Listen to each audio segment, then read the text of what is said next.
মুক্তাগাছার জমিদারের উত্তরসূরি সূর্যকান্ত আচার্য চৌধুরীর দত্তক পুত্র শশীকান্তের নামে এই প্রাসাদটি নির্মাণ করা হয়, যার নাম শশী লজ।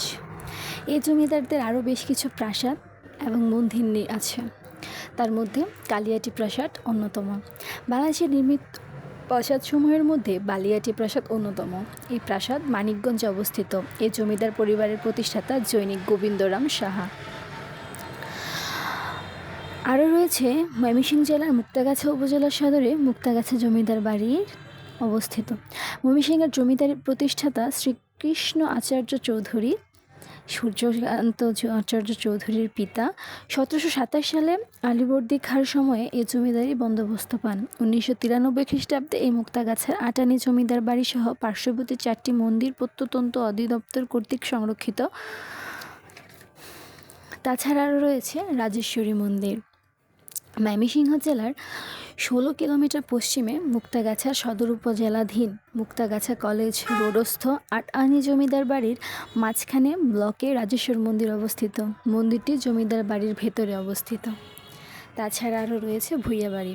জনশ্রুতি থেকে জানা যায়, তৎকালীন ব্রিটিশ বিরোধী আন্দোলনে ফকির বিদ্রোহের ঘটনার সময় এই মসজিদটি স্থাপন করা হয়েছে।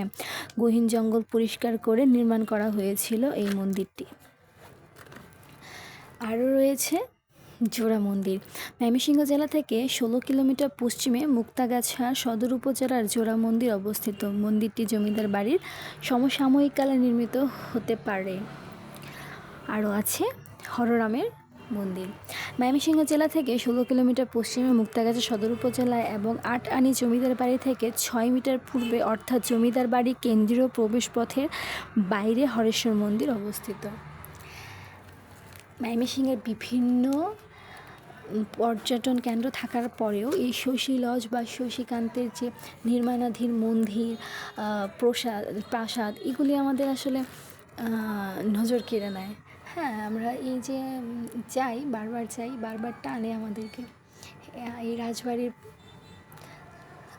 রাজবাড়িটা এত সুন্দর গোছানো, যা বলার মতো না। এই ঝাড়বাতিগুলি, তারপর হচ্ছে সে সময় রানীদের গোছলের বাথটব, সব কিছু এত সুন্দর করে সাজানো। তাছাড়া এখানে চিড়িয়াখানার মতো একটা ভালো প্লেস আছে, যেখানে দেখা যায় যে হাতির মাথা, হরিণের মাথা, সে সময়ের ধারালো অস্ত্র, ছুরি, কাঁচি, রামদা, বটি, হ্যাঁ, আরও সেই রাজাদের সোফা, খাট, বালিশ, সব কিছু এত সুন্দর করে গোছানো যে আমাদের বারবার আমাদেরকে টানে।